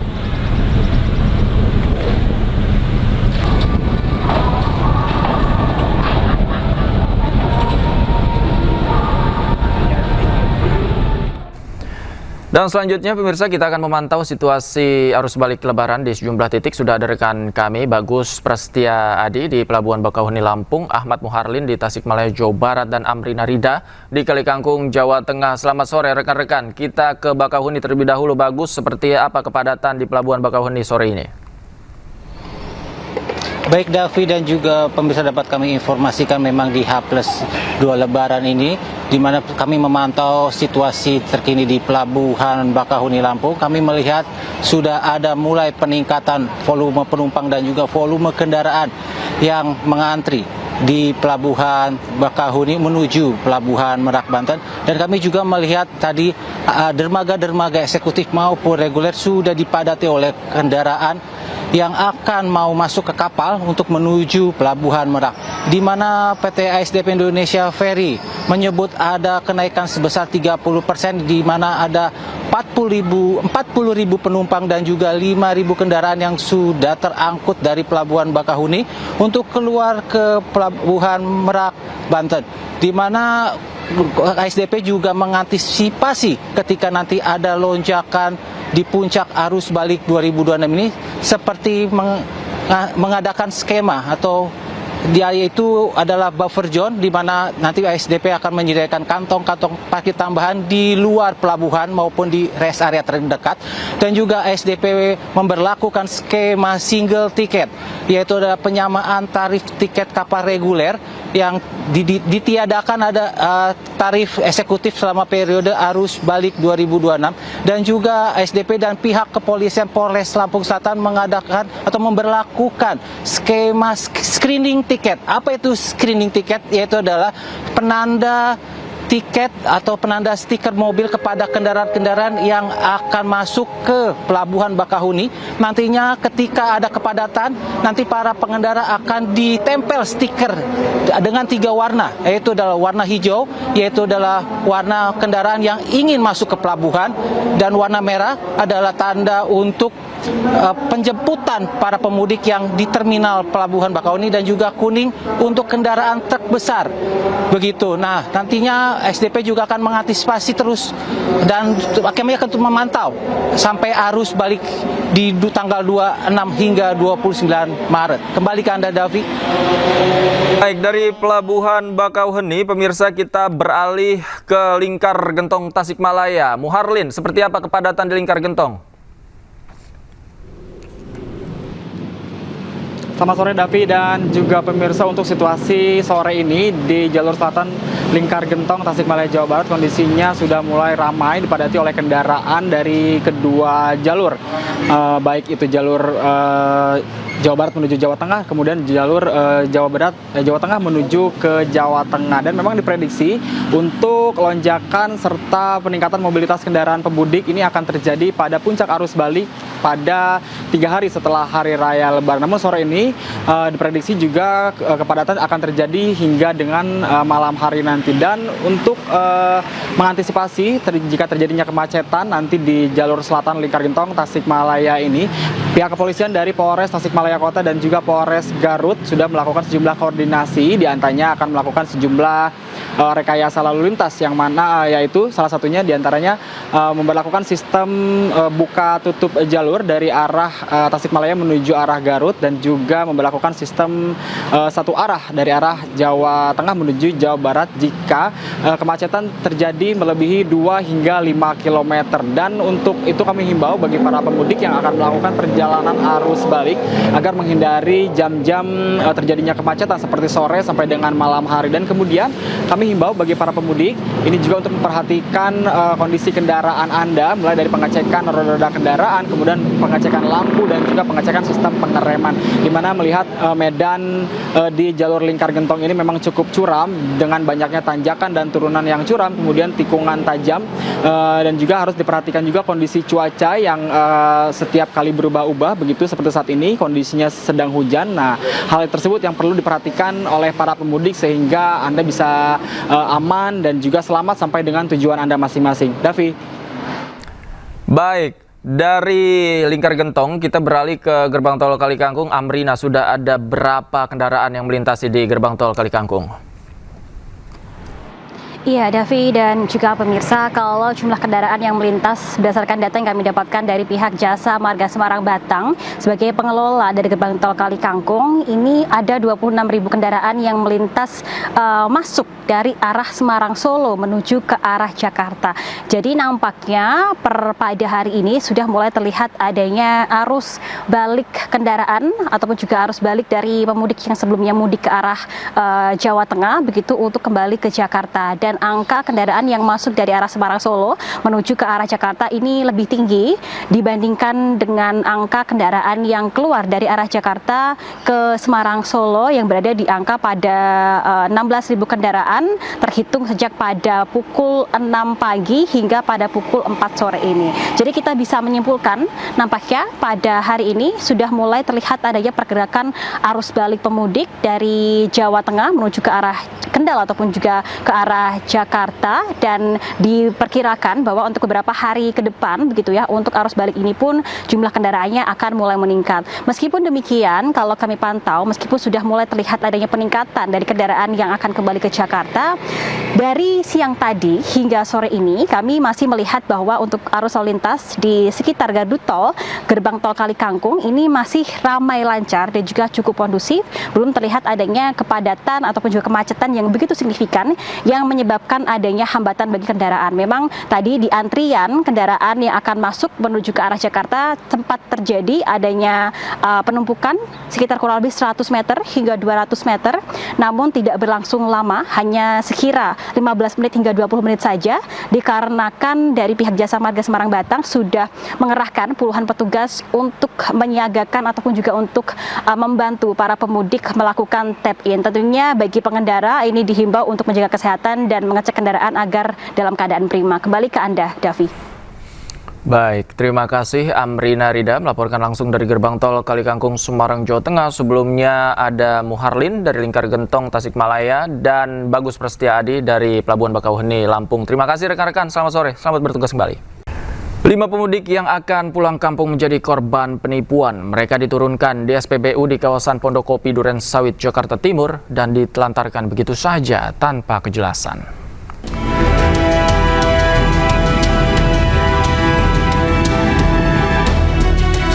Niat ingin segera sampai di kampung halaman harus tertunda bagi 5 pemudik asal Tangerang dan Jakarta ini. Mereka ditipu Biro Perjalanan atau travel. Awalnya kelimanya dijemput di kediaman masing-masing, namun mereka bingung karena diturunkan di tengah jalan di sebuah pom bensin kawasan Pondokopi, Duren Sawit, Jakarta Timur. Mereka mengaku telah membayar Rp350.000 untuk ongkos travel ke daerah Jawa Tengah. Setelah membayar, pihak travel sudah tidak bisa dihubungi. Pondokopi sih, tadi awalnya kan sampai Jatiwaringin ya. Di travel apa namanya ini, travel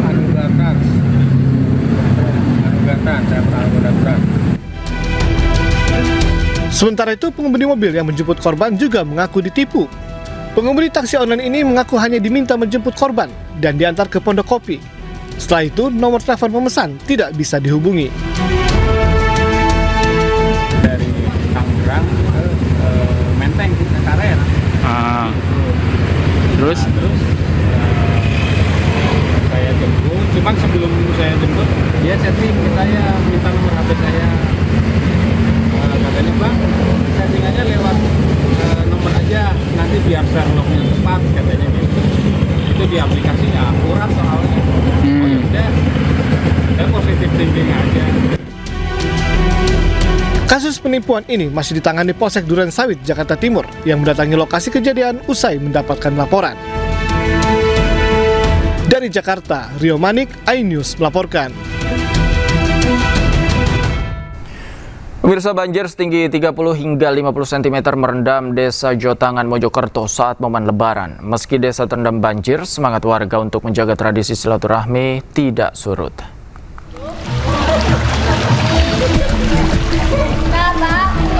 banjir dengan ketinggian air 30 hingga 50 cm merendam Desa Jotangan, Mojokerto. Genangan air mulai masuk ke permukiman warga 1 hari sebelum Lebaran. Sejumlah akses jalan di dusun tersebut tergenang sehingga kendaraan tidak dapat melintas. Meski terendam banjir, namun niat warga untuk bersilaturahmi tetap dilakukan. Warga melepas sandal dan sepatu serta menyingsingkan celana mendatangi sanak saudara yang terendam banjir. Kita tadi kan biasanya bisa masuk pakai sepeda motor, mobil bisa masuk juga. Tapi terkendala banjir, jadi maksudnya parkir di depan, maksudnya jalan kaki gitu. Sementara itu, warga Dusun Gembongan, Sudaryono, menjelaskan bahwa banjir kali ini memiliki ketinggian yang cukup signifikan dibanding biasanya. Berapa sih, Pak? Ketinggiannya kira-kira 60 sampai 70. Itu kapan airnya baru masuk datang ke rumah, Pak? Airnya masuk yang kemarin itu 3 hari. Nah, terus surut, malam takbiran datang lagi. Meski banjir kerap terjadi di wilayah tersebut, kejadian yang bertepatan dengan Hari Raya Idul Fitri menjadi pengalaman tersendiri bagi warga. Dari Mojokerto, Solahuddin, iNews melaporkan. Warga di Sidoarjo, Jawa Timur berbondong-bondong menitipkan sepeda motor mereka ke polsek terdekat. Warga memilih menitip motor ke polsek karena lebih aman dan mudah dibandingkan penitipan motor umum.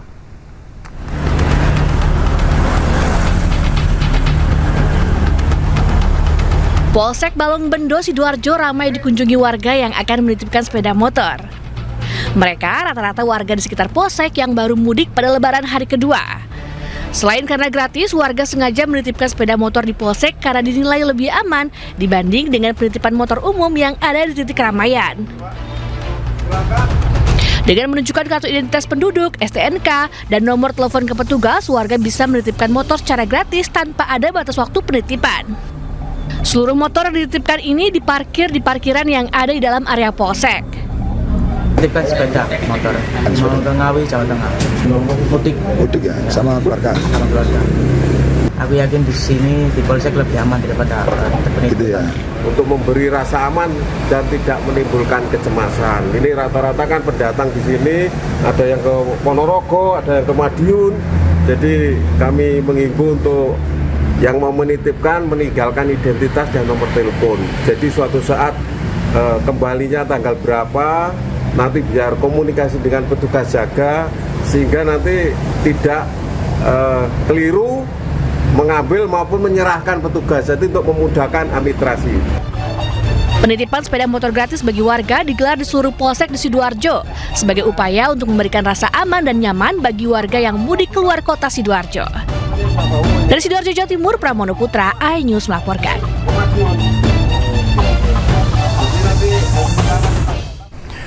Selama masa angkutan Lebaran hingga 30 Maret mendatang, 185.000 tiket kereta cepat Wush telah terjual. Lebaran, pengguna kereta cepat Wush dapat memiliki berbagai promo menarik di 20 destinasi wisata terdaftar, mulai dari diskon hingga biaya masuk gratis.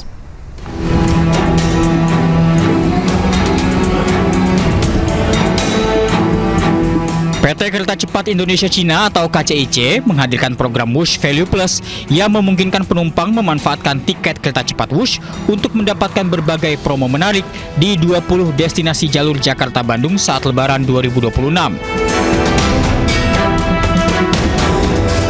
Promo Wush Value Plus dapat diperoleh dengan menunjukkan tiket Wush, baik e-tiket maupun tiket cetak di seluruh mitra yang berpartisipasi. Seluruh pengguna jasa Wush yang memanfaatkan ataupun menggunakan Wush di momen libur Lebaran ini dapat memanfaatkan tiket Wush-nya untuk mendapatkan promo menarik di berbagai destinasi wisata yang sudah bekerja sama dengan KCIC.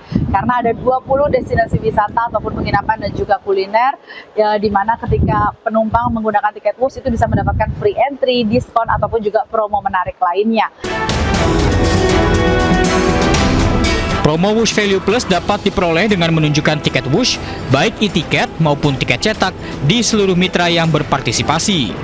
Secara kumulatif, penjualan tiket Wush selama masa angkutan Lebaran pada periode 13 hingga 30 Maret 2026 telah mencapai sekitar 185.000 tiket dan diproyeksikan akan terus meningkat seiring mendekati puncak arus perjalanan. Tim Liputan, iNews melaporkan.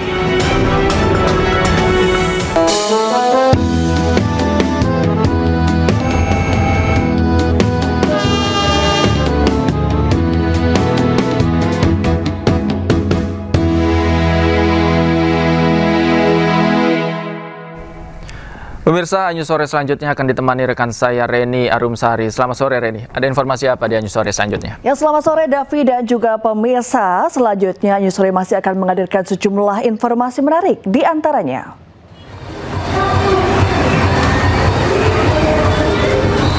libur Lebaran, kawasan wisata dipadati pengunjung dan menyebabkan kemacetan di sepanjang jalur wisata.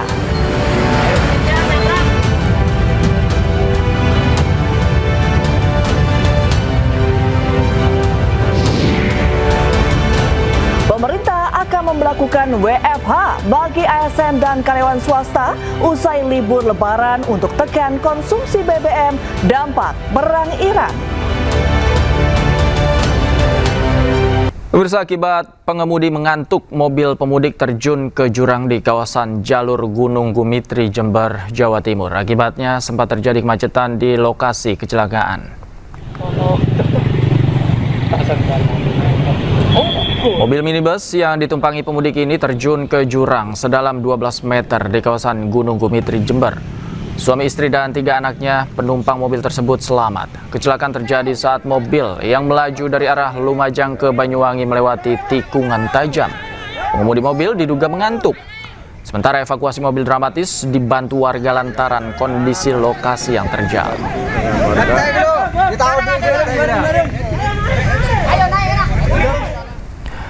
Dua wisatawan terseret ombak saat berenang di pantai Karangnaya, Kabupaten Sukabumi, Jawa Barat. 1 orang selamat, namun rekannya meninggal dunia. Laut Pelabuhan Ratu, tepatnya di Karanghau. Di Karanghau ada 2 orang. Tim penjaga pantai Balawista yang dibantu warga menyelamatkan Raka, 15 tahun, wisatawan yang terseret ombak di pantai Karangnaya, Kecamatan Cikakak, Kabupaten Sukabumi, Jawa Barat. Korban diselamatkan setelah terseret ombak saat berenang bersama seorang temannya bernama Said Hidayatullah yang ditemukan meninggal dunia. Jasad korban ditemukan 200 meter dari lokasi awal korban terseret ombak. Jasad korban selanjutnya dibawa ke RSUD Pelabuhan Ratu. Dan alhamdulillah pada pukul 17.00 tim SAR gabungan berhasil menemukan korban di radius kurang lebih 200 meter dari lokasi kejadian. Selanjutnya korban kita evakuasi ke RSUD Pelabuhan Ratu. Kedua korban merupakan rombongan wisatawan yang asal Parung Kuda, Kabupaten Sukabumi yang sedang berlibur perayaan Idul Fitri. Namun ombak besar datang secara tiba-tiba hingga menyeret para korban ke tengah laut. Dari Sukabumi, Jawa Barat, Budi Setiawan,